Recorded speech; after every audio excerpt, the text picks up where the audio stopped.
익산시가 기존 정수시설의 신설과 개선, 광역 상수도 전환 등을 검토하고 있다고 밝혔습니다. 정수장과 보조 수원지의 노후화와 원수로인 대간선수로 오염 우려 등 때문인데요. 이에 대해 시민단체는 공론화위원회 구성을 촉구했습니다. 오영묵 기자입니다. 지난 4월 기준 익산의 일평균 상수도 공급량은 13만 2천 톤. 이 가운데 66%인 8만 7천 톤을 광역상수도에서 공급받고 나머지 34%인 4만 5천 톤을 금강과 신흥정수장 등 자체정수장에서 공급하고 있습니다. 하지만 자체정수장으로부터 공급받는 급수체계에 문제점이 제기됐습니다. 익산시는 금강과 신흥정수장이 내용연수 30년을 넘겨 시설 노후화가 심각하다고 밝혔습니다. 조성된 지 70년이 지난 신흥보조수원지도 바닥에 쌓인 퇴적물로 조류 발생이 늘어 이를 처리하기 위한 정수약품 비용도 증가하고 있습니다. 또 완주 어우보에서 대간선수로를 통해 흐르는 원수가 지면에 노출돼 있어 인근 산업단지와 축산농가 등으로부터 오염 위험이 있다고 주장했습니다.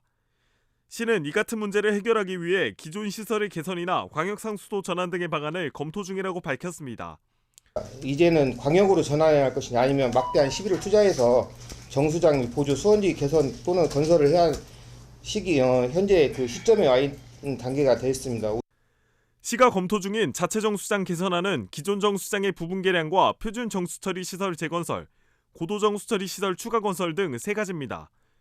하지만 자체정수장을 개선하기 위해서는 적게는 1,700억 원부터 최대 2,800억 원의 예산이 필요할 것으로 예상돼 개선 비용이 상수도 요금에 반영되면 시민 부담이 우려되는 상황입니다.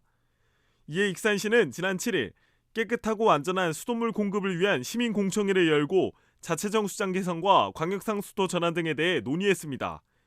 하지만 익산 시민단체들이 공청회에서 논의된 광역상수도 전환에 대해 우려의 목소리를 냈습니다. 이명택 라이크 익산포럼 대표는 급수체계가 광역상수도로 바뀌면 매년 수도요금이 약 120억 원 인상될 것으로 예상했습니다. 정수구입비 한 75억 원 정도, 그리고 수자원공사 물을 먹게 되면은 또 물이용 부담금이라는 걸 내야 되거든요. 그게 한 38억 원 정도 해서 아마 매년 시민들 수도요금이 120억 원 정도 인상될 걸로 예상이 되고요. 또 혼합급수를 포기하면 광역상수도에 문제가 생길 경우 대응성을 다방면으로 확보할 수 있는 이점이 사라진다고 말했습니다. 익산참여연대도 11일 성명서를 내고 공청회가 일방적이고 불공정하게 진행이 됐다고 주장했습니다. 임 대표와 익산참여연대는 급수체계 전환에 대한 시민 의견을 수렴하기 위해 시의회가 공론화위원회를 구성할 것을 촉구했습니다.